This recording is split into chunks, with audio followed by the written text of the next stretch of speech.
man out here in Los Angeles who knows more about Hollywood than anyone else. He is 94-year-old Ernest Borgnine, an Oscar winner and TV icon from McHale's Navy. Mr. Borgnine has seen it all. I want to talk to you because you pretty much spanned all these decades. You're still working. It's an amazing story just on your own. But you have known pretty much all of these titans, and you're an honest guy. So let's start with Frank Sinatra. You were in From Here to Eternity with Sinatra. He wins an Academy Award. Yeah. But before the movie, his career was going nowhere. You quit the Bugle Corps? Yep. For here? That time, you know, he was in betwixt and between. He wasn't well liked up front in the office, but he was well liked wherever we were, you know. We did a scene together, and I'm playing the piano, and Frank looks up and he said, "Mess with me, fat stuff, and I'll bust you up." He broke the ice, and from then on, I loved him like a brother. He had a reputation to be a tough guy. Oh, absolutely. Was he a tough guy? No, he wasn't. He was the sweetest man in the world. You did a movie with Rock Hudson, Ice Station Zebra. Boris Borisovich Vaslov, the damnedest anti-Russian you ever met. Good morning, Captain. Good morning. Hudson obviously made headlines when they found out he had AIDS and then he was gay and all of this. And did everybody know he was gay in Hollywood? I imagine they did. Did you know? Oh, I knew. Because he had his little coterie of boys around during the lunch hour and everything else. So he didn't make any effort to hide it? No. Now, when you were watching him with Doris Day and all of those classic movies, you're watching and everybody believing that Doris Day and Rock Hudson are the American quintessential couple. Isn't that wonderful? Yeah, he's a good actor, I guess. There you go. I'll pick you up at 8. John Wayne, you're never in a movie with John Wayne, but you knew him, right? Oh, absolutely. Did he own Hollywood, Wayne?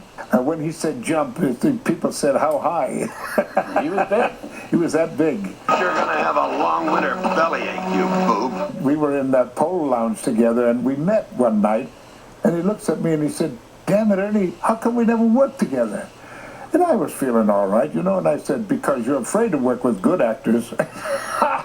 Oh, man. Did he shoot you? How did he respond to that? Oh, he laughed. He laughed like crazy. He took it the way you meant it. One of the movies that everybody remembers you for is The Dirty Dozen. This war was not started for your private gratification, and you can be damn sure that this army isn't being run for your personal convenience either. Was that just crazy working with these guys? It's a disciplined kind of disorder. You know what I mean? Vengeance is mine. Telly Savalas doing one thing, somebody else will be doing something else and everything else, but it all congeal into making one solid picture. Charles Bronson. Now, there's a guy. You love him, right? I loved him. He was a real guy.